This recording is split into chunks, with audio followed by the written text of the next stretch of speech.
Now, most of us in our lifetime are completely responsible for the most part. Yeah, we all make stupid decisions and stuff over the years. Some are way worse than others. And for me, top of that list is driving while intoxicated. I love driving. You guys if you've been here any length of time, you'll know all of the amount of cars and motorcycles that I've gone through.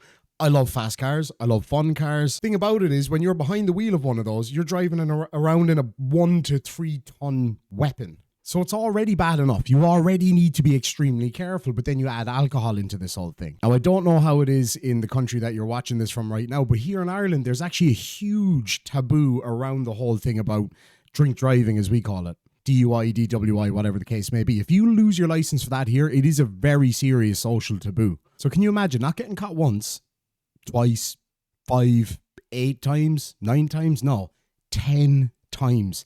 10 times this lady's been done for DWI. You just can't fix stupid. She tries to fix stupid and begs for mercy from this judge, and the judge is like, nah, wait until you see how much time she gets.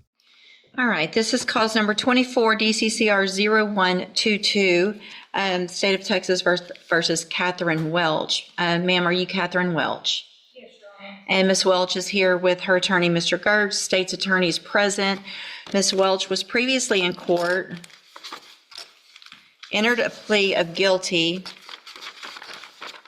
to driving while intoxicated, third or more, as well as a prior offense, which made it a second-degree felony offense. There was no agreement with regard to punishment. I have received the pre-sentence report, and has everyone had an opportunity to review that report? We have, Judge. Are there any additions or corrections to that report? Not from the state, other than I want to acknowledge I have received Mr. Gertz's sentencing memorandum. I'm going to get to that too in just a second. Any additions or corrections? Aside from the one comment that I make in the sentencing memoranda about a comment that she made about rehabilitation, I think it's more of a clarification, so I'm happy to touch on that. But other than that, we don't have any additions or corrections. Okay. And Ms. Smallfino has already stated, as well as I received the sentencing memorandum at 5:47 p.m. yesterday. Going to point that out for the record. The Harris County judge got her sentencing memoranda at midnight, so. Well, it was reviewed quite early this morning, but I did review it. Ms. Smallfino, you've had time to review it as well? Same, Your Honor. Okay. Other than that, I think you all should have a couple, there's only a few, but there were some jail incident reports that should have been provided to counsel. Did you both receive those as well? Yes, Judge. I did. Okay. Is everyone ready to proceed with sentencing then? Yes, Judge. Yes. All right. Mr. Gertz, do you have witnesses? I'm not going to call any live witnesses unless the court requires it. When we have a person present from the Dream Center, if the court wants to inquire about that, I would essentially let her come up and talk if you want to have that conversation. But Okay. I think, our focus here is going to be on the topics that we talk about or write about in the sentencing memo. And, just sort of allowing, if the court decides to do what we're asking you to do, we are open and welcome to whatever the court requires of her Sure. to enter and successfully complete. We just wanted you to have that option on the table as well. That Okay. it's an option that doesn't cost the court anything. Right. The state anything. And for the record, I'm aware of the Dream Center and their program and what they do. And so if I have any specific questions, if we get to something where I would need that, then I appreciate them being here and I'll ask those questions. Ms. Malfino, does the state have any witnesses? No. All right, then argument. Judge, I want to, I recognize this is a unique case and a unique ask that we're making here. This is not something small that we're asking the court for. I have sort of personally taken Catherine on over the last 3+ years, I guess almost 4 years, as a project for me, if that makes any sense. And what I mean by that is I really wanted to put to the test, could this person do everything that I asked her to do to at least get her an opportunity to be here in front of you asking what we're asking for? She exceeded my expectations by doing the 90-day inpatient rehabilitation. And while she was there, she started to explore with her counselors and her therapists there some of the underlying issues that went beyond just physical addiction, but actually had to do with her mental health and some of the things that she's experienced in her life. I'm not going to detail them on the record, but the court is aware of what those things are. Incredibly traumatic events that I think she had repressed and had never really addressed and explored. And so those counselors recommended not just aftercare, but a specific outpatient program to address some of the trauma issues that she's had. She went and checked into that program, stayed for basically a year, and again, did everything we asked her to do. When I told her to go get her own drug patch, I told her to go get her own interlock device. She did all of that. Those records should be attached to the memo. She was successful, has been following the rules, doing everything we've asked her to do, had been going to AA, had gotten a counselor, actually reached out and befriended the director of the Dream Center to try to figure out what she can do next to sort of commit herself to her sobriety and to fixing the mental health issues that I think stem from the challenges that she faced as a young person.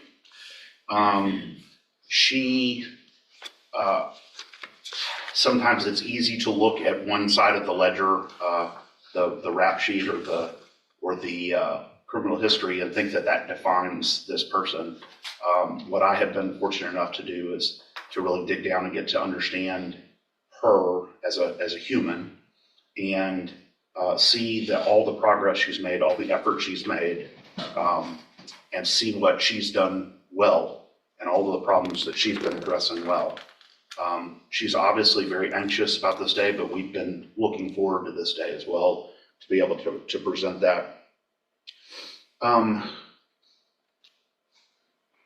I want to go down on the bottom of page 2, address what I was talking about in the CSI. So that I'm not saying that this wasn't the words that came out of her mouth, but when she was asked by one of the examiners in the probation report, if she felt she needed treatment, she said she didn't feel like she needed treatment. She wasn't opposed either. I want to clarify what we mean by that. And I say this here, but what she would say, I think, is she did 90 days of detox rehab related treatment, has continued aftercare, has continued mental health care. But in terms of going to a program that is specifically targeted at people who are currently using or currently intoxicated, I think she thought that wasn't the direction that would be ideal. She will do whatever you want her to do, but I wanted to explain what that comment means. And so, because a lot of times, as you know, Judge, private rehabilitation programs will just reject you if you've been clean for 3+ years, as she has. And so they just won't even accept you at all. So I think that was just a misunderstanding or a miscommunication between the probation officer and Catherine. But nonetheless, she's willing to do whatever the court chooses here. Additionally, we've been in contact with her current parole officer. They are willing to keep her on parole instead of revoking her, depending on what the court does here.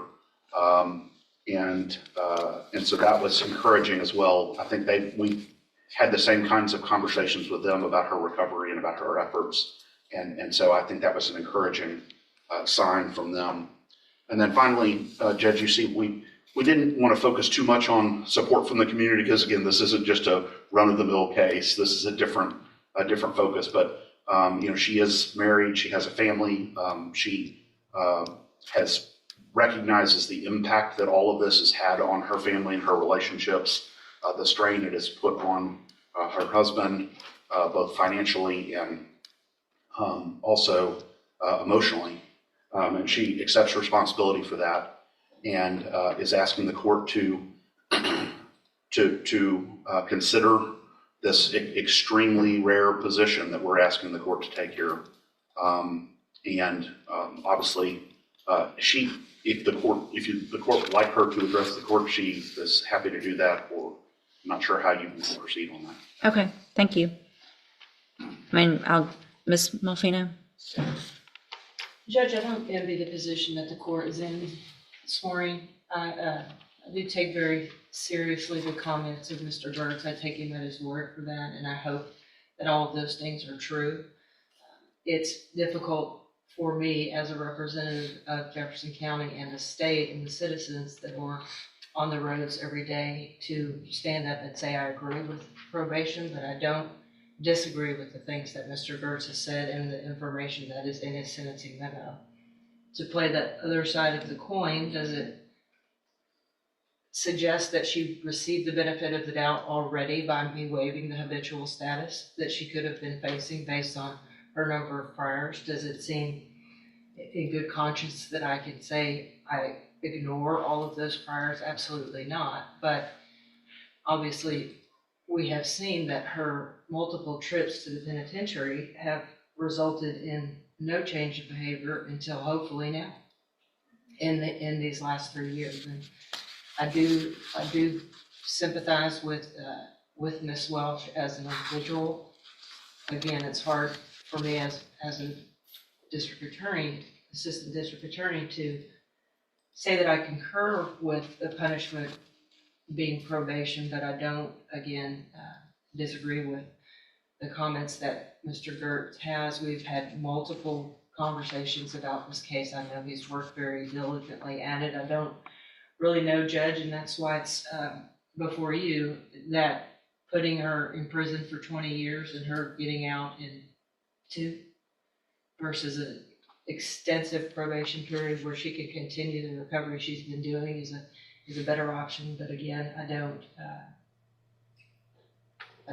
don't know what is in the best interest of public safety. Unfortunately, none of us do. So I would defer to the court's wisdom and whatever you think is appropriate based on the volume of information that you have before you. All right, thank you. Anything else? Would you like to say something, Judge? Your Honor, I just want to say that the past was fueled by drugs and alcohol. I take complete responsibility for that. I did not know from very young when things happened in my life that it could have been, some of it could have been treated and stopped earlier if I had gotten help for my mental health. That after I received this DWI, that helped me get myself to a place that I could go into a treatment program and deal with some of those past traumas. In the past, I didn't. I medicated and drank to just forget about the pain, just numb myself out. I didn't know how else to deal with that until when I got on my mental health meds, and I have bipolar, I have PTSD, and my mind back then was very chaotic. And I just want to say, after I had my mental health meds, I was able to go through treatment at Santa Maria in Houston, and that place really saved my life. I did extensive 90-day treatment with trauma counselors. It was a trauma-informed community there. And also, when I completed that, I worked an outpatient program, but I still lived on their facility. I went to the sex trafficking and recovery program, and I was in that for about 8 months, where I got the state paid for the counseling for trauma still. And I just worked really hard in that. I got a job while I was in there. And then once that program was over, I moved to a sober living facility in Oxford House in spring, and I worked there until I felt like I was strong enough to come home and do what I needed to do. And I was in the complete program for right out of a year. And I'm sorry, I'm very nervous today, and I know that my past record is like Ryan said, atrocious. But you know, the things that I had to deal with within myself from when I was a little girl, those are things that you don't go to prison, even in their programs there, that you don't talk about. It's just, you just don't. And I'm asking you, please do not send me back to prison. I want to move forward. I have moved forward in my life, and this year that I've been in jail has given me more time to think and know that I am definitely headed in the right direction. I have a sponsor. I attend AA at home. I moved on with my life as far as I could with my sobriety. I mean, I knew this charge was out there. And I think I made some really good choices with my Mid-County AA friends.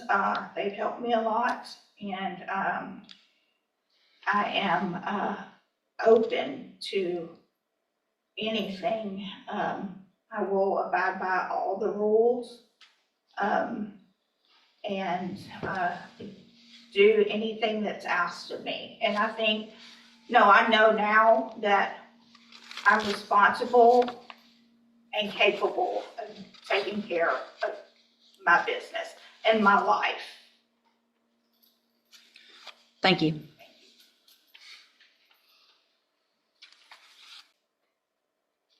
So, Ms. Welch, Ms.